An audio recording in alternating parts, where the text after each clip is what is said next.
이스라엘 선교 전문 방송 브레드 TV에서 진행하는 이스라엘 회복 순례 2023년 봄을 맞아 3월에도 출발합니다.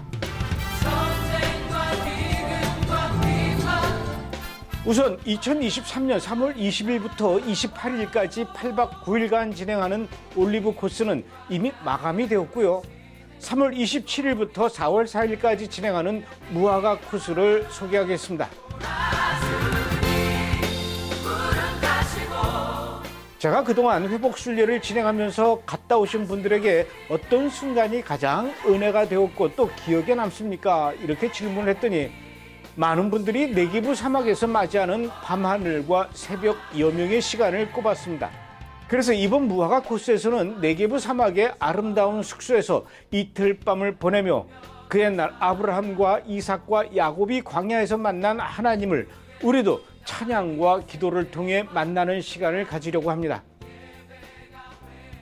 무화과 코스에서도 역시 기본적인 성지를 방문하기도 하지만 좀 더 이스라엘의 깊숙한 곳을 들여다보기 위해 유대인들이 자주 찾는 재래시장과 정통 유대인들의 마을 메어시어림을 방문해서 그들의 삶의 모습을 이해하고 예루살렘과 텔아비브의 24시간 기도타워를 방문하여 뜨겁게 이스라엘 위해서 기도하며 갈릴리 호수에서의 청소하는 시간도 가지려고 합니다.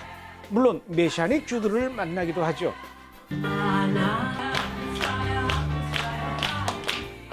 또 시간이 될 때마다 제가 현장에서 이스라엘에 관한 강의를 진행하고요.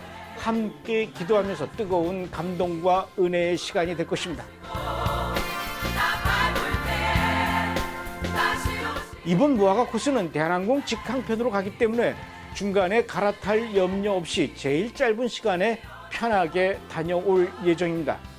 특히 예루살렘에서의 숙소는 올리브산 정상에 있는 호텔이기 때문에 예루살렘 전체를 바라보는 전망이 제일 좋고요. 새벽 아침 시간에 또는 저녁 시간에 예루살렘을 바라보면서 기도할 수 있는 아주 특별한 곳으로 정했습니다.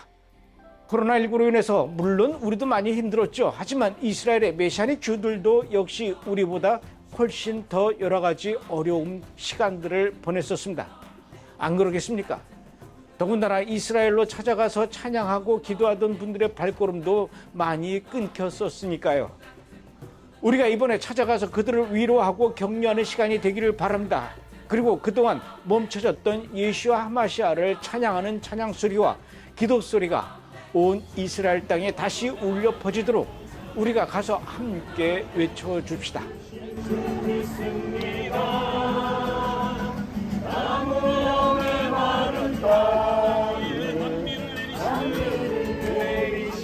이스라엘은 무엇보다 우리의 찬양 소리와 기도 소리가 간절히 필요할 때니까요.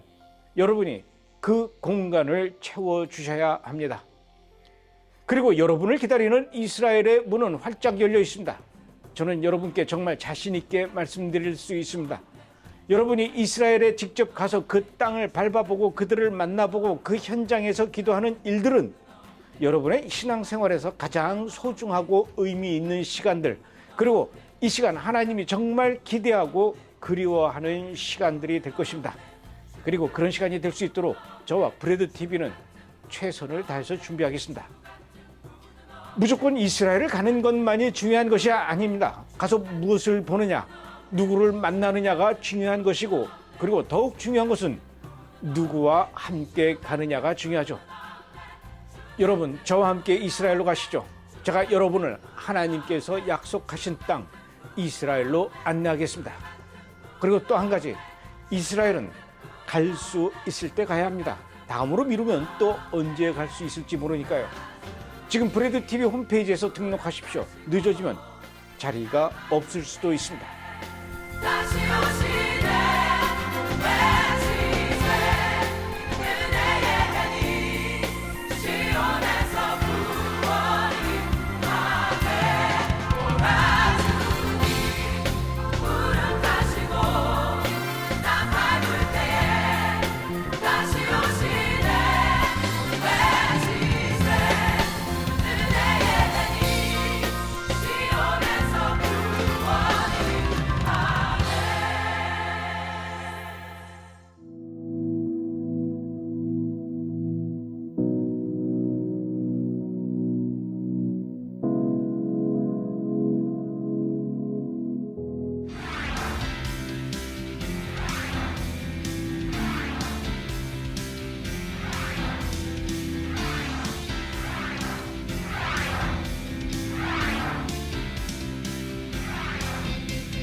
지난 시간에 새 언약에 대해서 쭉 공부를 할 때 그 새 언약은 원래 이스라엘 백성에게 약속된 것이고, 그리고 그 모두 예레미야서라든지 에스겔서라든지 새 언약에 관련된 말씀을 보면은 직접적인 수혜자와 그 새 언약이 임하는 대상은 이스라엘 민족으로 표현되어 있습니다.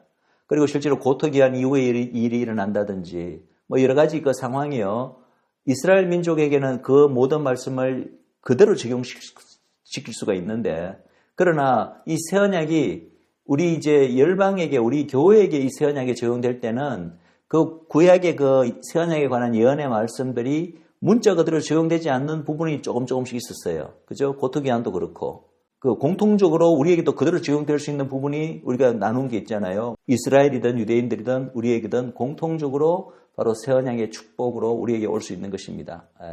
그러나 사실은 모든 그 새 언약에 관한 예언의 말씀이 문자적으로 100% 다 열방교회에게 적용되는 것은 아니기 때문에 제가 영적이라는 표현을 앞에다가 붙인 것입니다. 그래서 사도행전 2장의 사건은 우리 열방에게도 오순절이 성취된 사건이고 새 언약의 영적 성취이기도 하다. 그래서 이 새 언약의 성취와 이 오순절의 성취는 뗄래야 뗄 수 없는 그런 관계가 있습니다. 근데 이제 열방이 이 새 언약 안으로 이제 들어왔다는 말은, 원래 새 언약은 이스라엘이 약속된 거잖아요. 그것은 사실은 로마서, 사도 바울의 로마서에 의하면은 열방이 이스라엘의 메시아인 예수 그리스도를 통해서, 믿음을 통해서 이스라엘에게 우리가 접붙여지게 되는 사건이다. 그것이 바로 이 열방이 원래 이스라엘에게 주어진 이 새 언약 안으로 들어오게 되는 그 이유이죠. 이유. 바로 접붙임이라는 것을 통해서 들어오게 된다고 로마서 11장에서 사도 바울은 그것을 그렇게 설명하고 있습니다. 그래서 마침내 때가 되어서 이 열방에 원래는 하나님과 관계없던 이들이 예수 그리스도를 통해서 이 아브라함의 영적 후손으로 들어오게 되는 사건이 바로 오순절 성령 강림 사건이라는 거죠. 그래서 어쨌든 이 오순절 성령 강림 사건은 새 언약의 성취이기도 하고 이 오순절의 성취이기도 한데요. 이방인들에게 대해서는 이때 일어난 성취는 이미 완전 성취라고 볼 수 있습니다. 이것이 뭐 부분적인 성취고 그 다음에 또 뭐 하나의 성취를 있다 이런 개념이 아니고요. 이미 그때 일어난 성취는 우리 이 열방교회에 있어서는 영적 성취이긴 하지만 그 자체가 이미 완전한 성취이다. 영적 자손인 아브라함의 후손에게 있어서는 이미 완전 성취라는 거죠. 그리고 또 하나, 오순절 혹은 새 언약의 성취, 이스라엘에게 주어진 새 언약의 성취와 우리 열방에게 성취된 주어진 이 새 언약의 성취가 약간 차이가 나는 부분인데요. 우리가 그 새 언약의 그것을 공부를 할 때, 지난 시간까지 공부를 할 때, 그 이스라엘에게 주어진 새 언약의 성취는 그게 다 민족적 성취였습니다. 민족적으로 그러한 일들이 일어나는 것으로 이스라엘의 민족적 고토기한 이후에 일어난 것들로 되어 있는데, 사실은 그것들이 이제 우리 열방에게 일어날 때는요, 그런 민족적 개념이 아니라 철저하게 그것이 다 개인적 차원으로 됩니다. 그래서 누구든지 개인적으로 예수님을 영접하는 사람에게는 그 새 언약에 약속된 그 모든 축복들이, 영적인 축복들이 우리 각각 개인에게 다 임하게 되죠. 뿐만 아니라 그 구약에 있는 그 모든 이스라엘 민족에게 예고된 그런 어떤 새 언약의 성취 혹은 오순절의 성취는 정말 어느 하나님의 때가 되었을 때 한순간에, 굉장히 짧은 시간에 일순간에 일어나는 것으로 되어 있습니다. 그러나 이 새 언약의 성취는요, 오순절 성령 강림 때 사도행전 2장 때 시작은 되었지만 그때 예루살렘에서 성령 강림을 시작으로 그 이후에 사마리아 땅에서도 그리고 이방 땅에서도 하나님께서 실제로 이제는 계속 이 일이 땅끝까지 계속해서 일어날 것을 우리에게 보여주시기 위해서요. 모든 유대인들과 이방인들에게 보여주시기 위해서 비슷한 그런 일종의 작은 성령 강림에 해당되는 작은 오순절 사건에 해당되는 일들이 계속해서 일어납니다. 그래서 이러한 그 오순절 혹은 새 언약의 영적 성취는 비록 오순절 성령 강림 사도행전 2장 사건이 시발은 되었지만 그 이후로 오늘날까지 이르기까지 이 교회 시대 동안에 계속해서 사실은 계속되던 거라고 우리가 봐도 무방합니다. 제가 조금 전에 그것이 개인적 차원으로 성취가 일어난다는 말씀을 드렸는데, 사실은 우리가 한 개인으로 본다면요, 예수님을 믿지 않다가 누구든지 예수님을 주로 고백하고 그분을 막 믿음으로 말미암아 성령이 그분에게 임하게 되고 그분이 중생하게 되고 새 마음을 가지게 되고 그죠? 죄 사함을 받게 되는 그런 일이 한 개인에게 일어난다면 그 개인에게 있어서는 이 오순절 사건이 그 순간 일어난 거예요. 그죠? 그래서 이 오순절의 성취는 우리 각각의 이 교회 시대 때 지난 2000년 동안 끊임없이 계속해서 발생했고 지금도 한 명의 영혼이 예수님을 영접하는 순간 계속해서 일어나는 사건으로 지속적인 성취가 일어난다고 볼 수 있습니다. 그래서 이 오순절 혹은 새 언약이 열방에게 성취될 때는 이러한 특징을 가진다. 그러나 이스라엘, 원래 새 언약에 약속되었던 그리고 원래 이 오순절 절기를 지키라고 주어진 이스라엘에게 대해서는 원래 이 새 언약이 말하는 그 성취는 어떤 것이었는가? 그리고 오순절이 말하는 성취는 어떤 것이었는가? 결론적으로 말씀드린다면 사도행전에 기록된 이 오순절 성경 강림 사건은 비록 오순절이 성취된 사건이고 새 언약의 성취긴 하였지만 이스라엘에게 대해서는 그것은 아직까지는 완전한 성취가 아니었다는 거죠. 그것은 어디까지나 부분적이고 예표적인 성취였다. 그 말은 무슨 말입니까? 궁극적인 성취를 바라본다는 거죠. 그 궁극적인 성취는 새 언약이나 오순절이 지속적으로 오랜 시간에 걸쳐서 성취되는 것이 아니라 어떠한 하나님이 정하신 때가 되어서 어떤 일시적으로 아주 짧은 시간 동안에 그것도 한두 개인이 그 언약 안에 들어오는 것이 아니라 민족적인 규모로 이 새 언약이 성취되는 그리고 새 언약에 관련된 모든 이 예언의 말씀이라든지 오순절에 관련된 모든 규례가 그냥 문자적으로 궁극적으로 이렇게 성취되는 그 순간이 이스라엘에게는 아직 남아있다는 거죠. 그래서 이제 혹자는 이 이스라엘 민족에게 남아있는 이러한 새 언약의 완전한 성취 혹은 오순절의 성취를 가리켜 제2의 오순절이라고 부릅니다. 그래서 이미 일어났던 그 제1의 오순절은 사도행전 2장에 그것은 앞으로 장차 있을 마지막 날에 이스라엘 민족에게 임하게 될 제2의 오순절을 기대하고 그것을 예표한다. 그러면서 이제 제가 그렇다면 왜 베드로가 첫 오순절에서 요엘서 말씀을 인용하면서 이 말씀이 구약에서 이 마지막 날에 주어진 예언의 말씀인데 이 말씀이 그날 성취된 것으로 그렇게 인용을 했는가? 왜냐하면은 이 예언이란 것 자체가 한번 성취로 끝나는 것이 아니라 패턴적으로 성취가 된다. 이 절기와 마찬가지로. 그래서 이 요엘서의 이 유명한 예언 역시도 사실은 그 당시 이미 응한 것으로 베드로가 설교 도중에 인용하기는 했지만 그러나 우리가 실제로 이 예언을 구체적으로 이렇게 들여다보고 그 당시 사도행전에서 말하는 그 당시에 일어났던 일들을 비교를 해보면은 이 예언의 성취는 대충의 어떤 그런 부분적이고 예표적인 성취였을지 절대 문자적인 성취는 아니었다. 그 당시에 오순절 성경 강림 때는 몇 명에게 성령이 부어졌나요? 처음에 120성도 그리고 이제 3,000명이 회개하고 돌아왔을 때 베드로의 설교를 듣고 그 가운데도 아마 많은 이들이 성령을 받았겠죠. 그러나 요엘서에서 말하는 이 성령이 부어질 때는 모든 육체에게 성령이 부어진다고 그렇게 되어 있습니다. 이 모든 육체는 일단 이스라엘에게 적용한다면 거의 뭐 100%는 아니더라도 전민족적 차원으로 성령이 부어질 그 마지막 때에 그날을 지금 예언하고 있는데 오순절 성령 강림 때는 만약에 3,000명에게 성령이 임했다 하더라도 그 당시 예루살렘에 모여있던 유대인들에 비하면은 제가 한 100만 명 이상에 모였을 거라는 이제 여러 가지 객관적인 증거들이 있거든요. 그 가운데 3,000명이면 극소수예요, 극소수.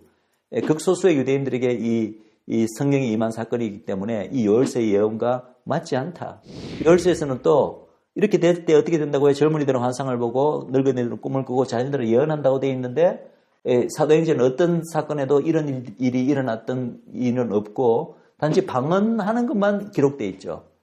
그래서 이러한 뭔가 성령님의 예언도 그렇고 환상 보는 것도 그렇고 꿈을 꾸는 것도 그렇고 다 오순절의 주요 특징 중에 하나인 성령님 하나님의 가시적인 현현 중에 하나 일어나는 현상 아닙니까? 그럼 방언도 가시적인 현상 중에 하나이기 때문에 중요한 패턴이 나타난 건 맞지만은 그러나 예언이나 환상이나 꿈이라고 되어 있는데 이것이 그때 일어났다는 어디에도 기록이 없잖아요. 뿐만 아니라 하늘에서는 기사와 땅에서는 징조가 일어나고 특별히 해가 변하여 어두워지고 달이 변하여 피가 된다고 요엘서 이야기하고 있습니다. 그러나 사도행전 당시에는 이런 일들이 일어나지 않았다는 거죠.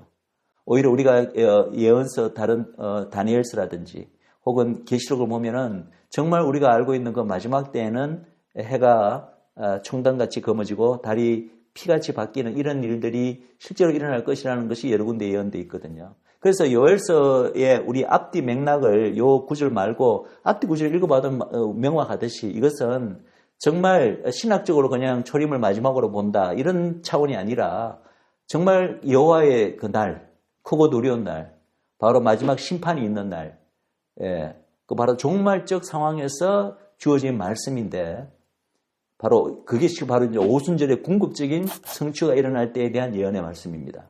그런데 그것을 사도행전 2장의 오순절 성취에서 응했다라고 말하는 것은 완전 성취가 일어났다는 뜻으로 말한 것이 아니라 바로 오순절의 그 패턴적 성취, 부분적이긴 하지만 성취는 성취죠, 여전히.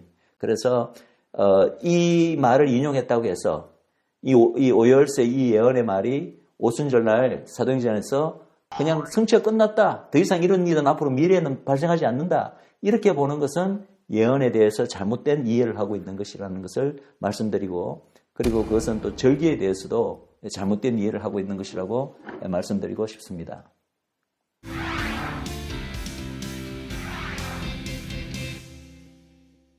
이 이스라엘에게 장차 임하기로 되어 있는 이 제2의 오순절, 이 오순절의 완전 성취 혹은 궁극적인 성취를 이제 제2의 오순절이라고 부르는데 그때가 바로 우리가 이미 지난 시간까지 공부한 새 언약의 완전한 성취가 일어나는 것하고 바로 이렇게 일치한다는 거죠. 그것이 사실은 같은 개념으로 이해하셔도 괜찮겠습니다. 그래서 그때가 어떤 일이 발생하는가? 우리가 이미 이제 부분적으로는 다 공부를 했습니다. 바로 폭발적인 성령 강림이 있게 될 것이다. 그래서 금방 요엘서에서 보듯이 이스라엘의 모든 육체에게 성령이 임하게 되고 또 모든 그런 가시적인 은사들이 수반된다. 일단은 가시적 은사들이 나타나는 것도 가시적 현현으로 볼 수 있지만 제가 보는 데는 이 오순절 제2의 오순절이 있을 때는요. 결국은 이것이 그리스도의 재림으로 이어지잖아요. 그럼 그리스도의 재림은 뭡니까? 정말 하나님의 가시적 현현의 결정판이죠. 결정판. 그전까지는 하나님이 불같은 혀로 불이 혀로 갈라지듯이 번개와 우레와 이런 거로 그래도 가시적으로 나타났다면 이제는 마지막 오순절 때는 실제로 다시 신령한 몸을 입으신 그리스도께서 하나님께서 실제로 우리가 눈으로 보고 만질 수 있는 그런 어떠한 형태로 이 땅에 다시 임하시는 거잖아요. 그것이야말로 하나님의 가시적 현현의 궁극적인 성취라고 우리가 볼 수 있다는 거죠. 제2오순절에 어떠한 일이 발생하는가?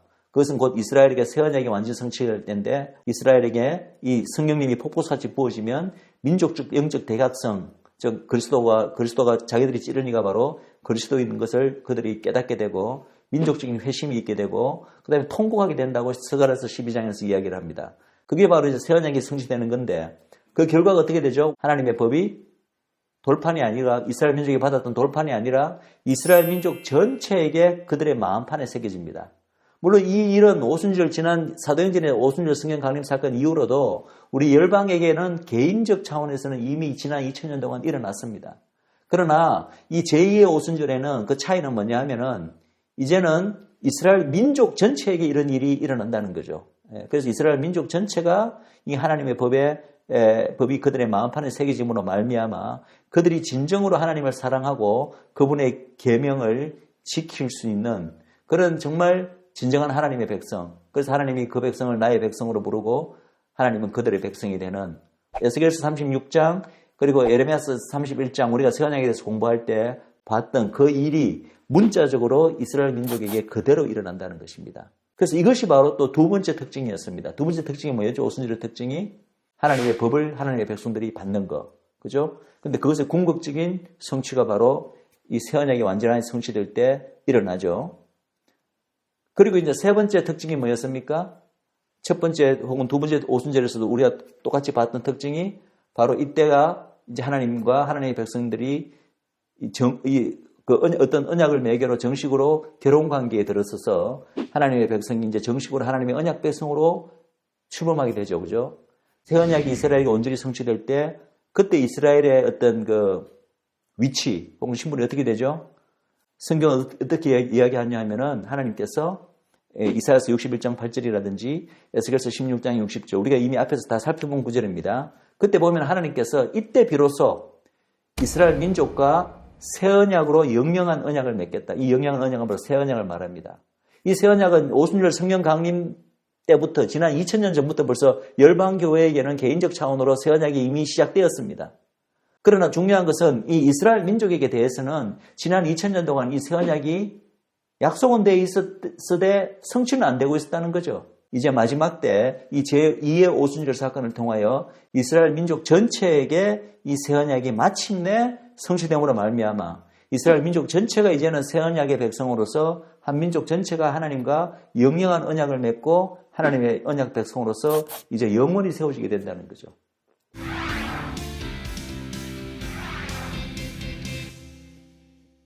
지난 2000년에 일어났던 사도행전의 오순절 성령 강림 사건과 그리고 마지막 때 아직 일어나지는 않았지만 이스라엘에 일어날 제2의 오순절 사건을 이렇게 비교해 본다면 사도행전 오순절 성령 강림 때 일어난 여러 사건들은 장차 이스라엘에게 일어날 온전한 오순절의 성취, 제2의 오순절에서 일어날 여러 사건들을 미리 앞당겨서 예표하는 성격을 가지고 있다. 그럼 그런 부분들을 우리가 한번 구체적으로 살펴본다면요. 참 놀라운 이 상관관계를 우리가 볼 수가 있습니다. 자, 우리가 알고 있기로 사도행전입니다. 오순절 있기 전에 바로 오순절을 지키기 위해서 이스라엘 그 주변의 그 나라들, 그죠? 부터 유대인 디아스포라들이 예루살렘으로 모여들었습니다. 그죠? 그래서 그 당시 예루살렘에는 유대인 디아스포라들이 가득했죠. 아마 거의 한 100만 명 모였을 거라고 예측을 합니다. 이 사실 자체가 사실은 장차 있을 마지막 날의 이스라엘의 제2의 오순절 때 일어날 사건들을 예표하는 사건이라는 거죠. 유대인 디아스포라가 오순절을 지키기 위해서 모여드는 것도 오순절 전에 발생한 사건이잖아요. 그럼 그 자체가 마지막 날의 제2의 오순절 전에 전 세계에 흩어져 있던 유대인들이 전 열방으로부터 실질적으로 잠시 방문하는 게 아닙니다. 실질적으로 이스라엘 땅으로 고토기한하게 될 것을 미리 예표적으로 보여주는 것이다. 그 당시 제가 말씀드렸지만 유대인들에게 전체가 아니라 예루살렘에 모였던 일부 유대인들에게 성령이 강림하게 되고 그들에게서 모든 은사도 아니고 일부 은사가 나타났습니다. 방언이죠. 그러나 우리가 이제 조금 전에 우리가 이미 봤지만 요엘서에서 말하고 있는 그 제2의 오순절이 온전한 성취가 일어났을 때는 어떻게 됩니까? 일부 유대인들에 대한 성령 강림이 아니라 모든 육체에 대한 성령의 폭포수 같은 부으심이 있게 될 것이고 일부 방언 은사 정도가 나타나는 것이 아니라 바로 꿈, 무슨 환상, 예언을 말하는 것, 온갖 성령의 뭔가 그런 나타난 은사들이 맹폭포수같이 부어지게 될 것이라는 것을 우리가 알 수가 있습니다. 그래서 사도행전 때 나타났던 오순절 성령 강림 때 나타났던 그러한 이런 일조차도 마지막 때 올 제2 오순절 사건을 예표하는 것이다. 두 번째도 같은 상호관계를 볼 수 있었죠. 더 있습니다. 그 당시 유대인들이 이 오순절 성령 강림 있기 전에는 예수님을 안 믿었죠. 그죠? 그래서 120성도 정도만 믿고 있었잖아요. 그런데 성령 강림, 성령이 그들에게 임하고 베드로의 설교를 하고 나니까 하루아침에 몇 명이 회심했죠? 3,000명, 120명에서 3,000명이 회심했습니다. 그럼 이것 자체가 마지막 때에 있게 될 일을 예표적으로 보여주는 사건이라는 거죠.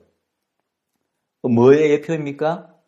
이 오순절이 있기 전에는 소수의 유대인들만 믿었는데 오순절 성령이 강림이 있고 나니까 120명에서 3,000명이 됐어. 그 숫자가 중요한 것이 아니라 소수에서 갑자기 굉장히 큰 집단으로 순식간에 믿는 이 회심하는 사람들이 늘어났다는 거죠. 그럼 이것 자체가 예표다. 그럼 마지막 때 제2의 오순절에는 어떠한 일이 발생할 것인가? 우리가 여러 성경 구절에서 말씀하는 이 성령님의 폭포수 같은 이런 부으심과 온 육체에게 하나님의 성령이 부어지게 되면요.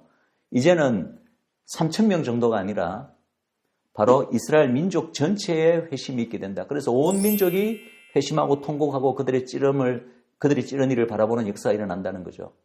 그래서 이러한 우리가 어떤 패턴을 우리가 이렇게 본다면요.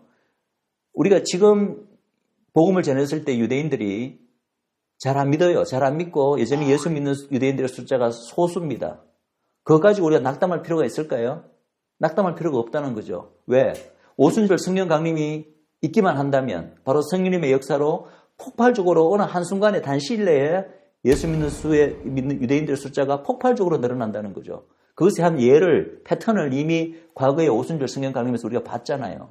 그러면 마지막 때 성경의 말씀에 의한다면 하루아침에라도 민족 전체가 다 회심하고 예수님께 돌아오는 일이 얼마든지 있을 수 있다는 거죠. 그러니까 지금 유대인들이 예수님을 잘 안 믿고 아직 여전히 딱딱한 것에 대해서 우리가 조금도 낙담할 필요가 없습니다. 또 하나 중요한 여기 우리에게 주는 메시지 패턴이 있습니다. 뭐냐 하면은 오순절 성령 강림이면 사실은 예수님께서 이미 그런 일이 있을 것이라고 성령님이 너희들에게 주어질 거라고 여러 차례 공생의 기간 동안에 제자들에게 말씀하셨습니다. 그러면 너희들은 그러면 그 약속된 대로 그냥 기다리기만 해라 이렇게 하셔도 될 텐데 사실은 그 기다리면서 예루살렘에서 기다리면서 이 제자들이 어떻게 했습니까? 120 성도가 마가의 다락방에 모여서 일심으로 합심해서 이미 약속하신 것을 주십사고 그렇게 기도했잖아요. 그렇게 기도한 결과가 뭐냐면 오순절날 약속된 대로 성령이 임하신 거잖아요. 이것은 우리에게 무언가를 가르쳐 줍니까? 아, 이것이 마지막 때에도 이러한 것들이 필요하겠구나. 마지막 때에도 비록 하나님께서 제2의 오순절을 통해서 온 이스라엘 민족을 회심시키시고 폭포수 같은 성령님이 부어주실 것이 이미 약속되었지만 그것을 우리가 그냥 손 놓고 가만히 기다린다고 그 약속이 저절로 이루어지는 것이 아니라 2000년 전에 120 성도처럼 그 약속을 믿고 그것을 하나님께 청구하면서 계속해서 기도해야 되는구나. 그래서 우리에게 알려주잖아요. 그렇게 기도하면 하루아침에 그런 일이 발생한다는 거잖아요.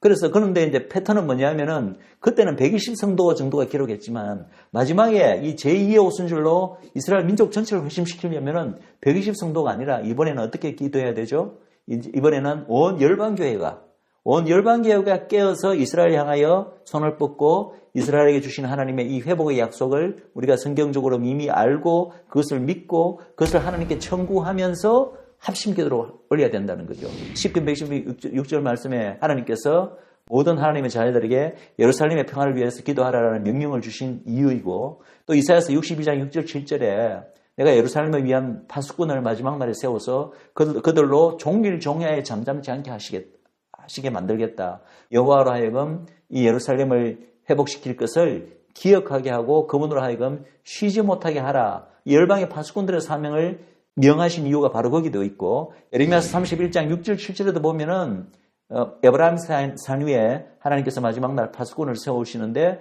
그 파수꾼들이 또 해야 되는 사명이 바로 그 사명이라는 거죠. 그런데 그 파수꾼들은 바로 열방의 크리스찬들을 의미합니다.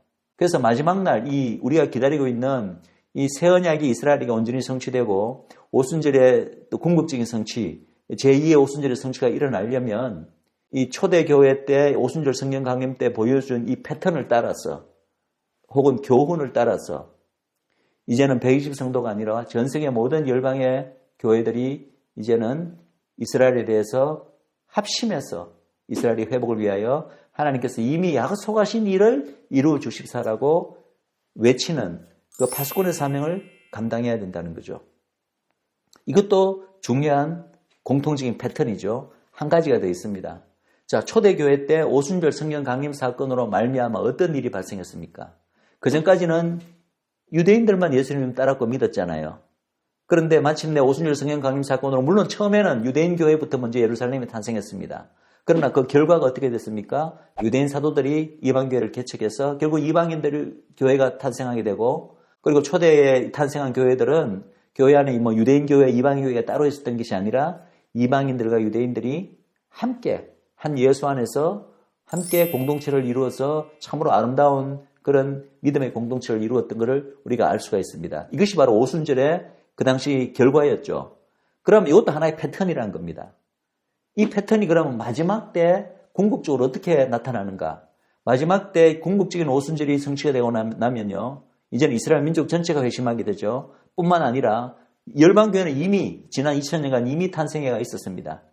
그런데 마지막에 이스라엘이 궁극적인 회심이 일어나고 이스라엘 민족이 마침내 온전히 새 언약이 성취가 된다면요.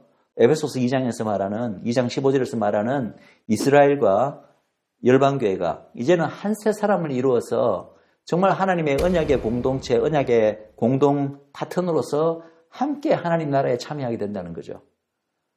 그러니까 이러한 그 마지막 때 일어날 이스라엘과 열방교회가 연합해서 한 하나님의 백성으로서 될 이것을 패턴적으로 미리 2000년 전에 탄생한 그 교회에서 유대인들과 이방인들이 아름다운 공동체를 이룬 그 사건이 바로 마지막 때 있을 이러한 놀라운 이스라엘 전체와 열방교회 전체가 한 세 사람으로 묶여질 것에 대한 놀라운 예표적 그림이었던 것을 우리가 또 볼 수 있게 된다는 것입니다. 이번 강의를 통해서 새 언약의 성취, 마지막 날의 이스라엘의 약속된 새 언약의 성취가 오순절의 성취와 어떻게 연관되어 있고 그것이 또 교회의 성취와 이스라엘의 성취에는 또 어떤 차이가 있음을 알 수가 어떤 차이가 있는지, 그리고 특별히 지난 이미 일어났던 그 오순절 성령 강림 사건이 마지막 때 우리가 기다리고 있는 이스라엘에서의 그 궁극적인 오순절의 성취 사건에 어떻게 예표가 되는 사건인지 그런 상관관계를 우리가 살펴보았습니다. 마지막으로 이제 새언약, 아마 다음 강의가 새언약에 관해서 마지막 강의가 될 것 같은데요. 특별히 히브리서에서 예수 그리스도를 새언약의 중보라고 부르고 있는데 그것의 의미가 무엇인지 새언약과 관련해서 예수 그리스도의 역할, 그 부분을 우리가 한번 공부해 보도록 하겠습니다. 강의를 마치겠습니다.